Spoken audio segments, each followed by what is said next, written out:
Taiwan, along with some other concessions, was ceded to Japan after China lost the First Sino-Japanese War. This marked the beginning of Taiwan's colonial rule by the Japanese. Japan also crushed local Taiwanese resistance to the takeover, and in order to deal with the unrest, they administered Taiwan through a police system. A military officer was usually appointed as governor. Then Kenjiro, the first civilian governor, was appointed in 1919. The railroad system that runs around the island was completed in 1908, reducing travel time from the north to the south of the island. Ports in Keelung and Kaohsiung were linked, modernized, and exports had increased as the infrastructure developments such as running water, electricity, medical care, and schools. Japan promoted farming in Taiwan as part of its colonial policy, while factories were built in Japan. Farmers were encouraged to plant crops such as sugarcane and rice. To feed Japan's industry, copper, gold, and coal were mined. The people remained dissatisfied, and the Japanese continued to oppress the natives. Taiwanese began to launch a series of movements demanding autonomy in 1920. Because of infighting and increased suppression by the Japanese colonial government, this was short-lived. In 1935, the Taiwan Expo was held to commemorate 40 years of Japanese rule. The expo featured Taiwanese agriculture, forestry, railway construction, mining, and telecommunications, as well as displays from Japan, Korea, and Manchuria, and other Japanese businesses. With the takeover of Manchuria in 1931, Japan was edging closer to a larger war with China. Japan attacked China once more in 1937, attempting to gain even more territory. They also started the Japanification Movement, which aimed to assimilate and convert Taiwanese citizens into Japanese. The first phase was the National Spiritual Mobilization Plan, which aimed to control civilians and increase patriotism.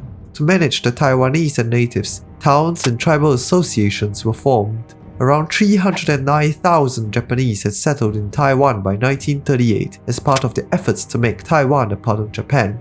Though the majority were sent back to Japan after World War II, the second phase began in 1941 with the goal of encouraging Taiwanese to speak Japanese, promote Japanese education, adopt Japanese names, wear Japanese costumes, and practice Japanese traditional beliefs such as Shintoism.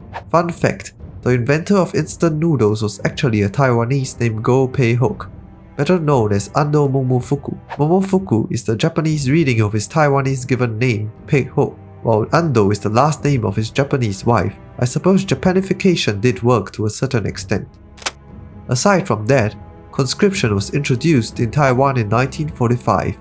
Men were drafted as cannon fodder, and women were forced into sexual slavery. Around 200,000 Taiwanese served in the Japanese military, 15% of which died. Japan also changed election laws to allow Taiwanese and Koreans to vote and give them the same political rights as mainland Japanese. The Allied powers decided that Taiwan was to be returned to the Republic of China in the Cairo Declaration. After Japan surrendered in 1945, Taiwan was returned to the Republic of China, and Japan renounced claims to Taiwan in the Treaty of San Francisco. The Republic of China was ruled by the Kuomintang, or KMT, which was led by Chiang Kai-shek, and should not be confused with the People's Republic of China, the PRC, which was led by a certain Chairman Mao. This period of Taiwan's rule can be said to be another period of colonial management, this time by the mainland Chinese KMT. Chen Yi was appointed as the chief executive of Taiwan province by Chiang Kai-shek, but let's just say it was a disaster because Chen Yi was extremely corrupt, as was most of the KMT really. Officials broke the law, became obscenely wealthy, and the police force was corrupted and poorly disciplined. This caused unrest because people believed they were better off under Japanese rule. Other horrible ideas of the ROC government included discrimination against the Taiwanese people, unlimited money printing that resulted in hyperinflation, and implementing a controlled economy that resulted in skyrocketing unemployment. Things worsened when the police confiscated illegal cigarettes from a widow and hit her in the head, causing a public outcry. An uprising against the KMT erupted, and martial law was imposed.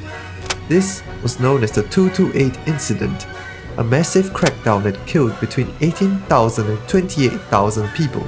Meanwhile, the Chinese Civil War was raging and the KMT was getting defeated by the communists, forcing them to flee to Taiwan. Chiang was able to rule as military dictator after declaring long-term martial law.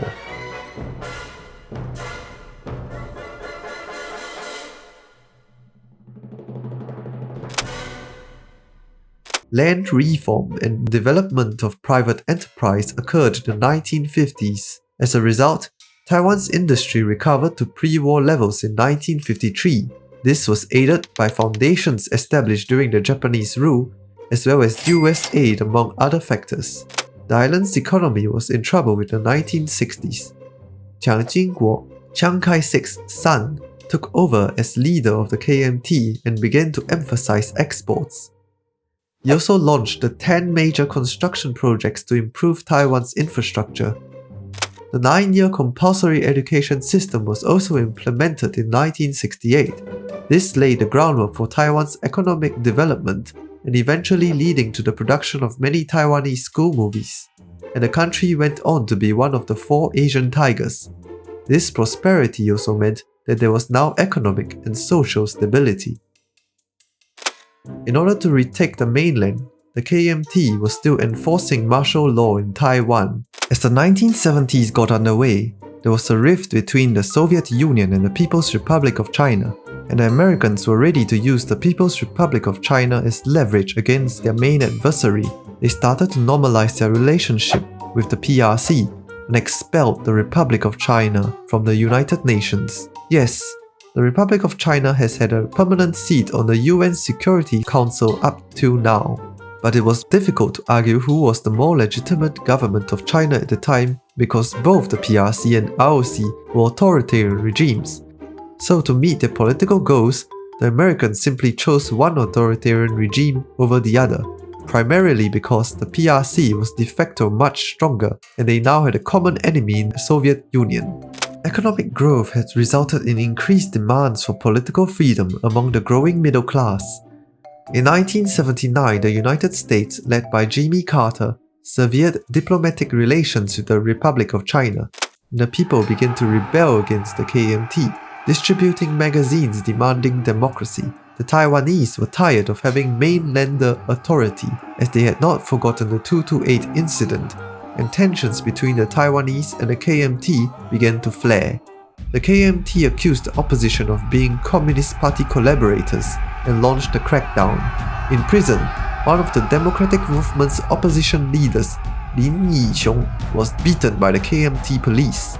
His wife attempted to contact a human rights organization.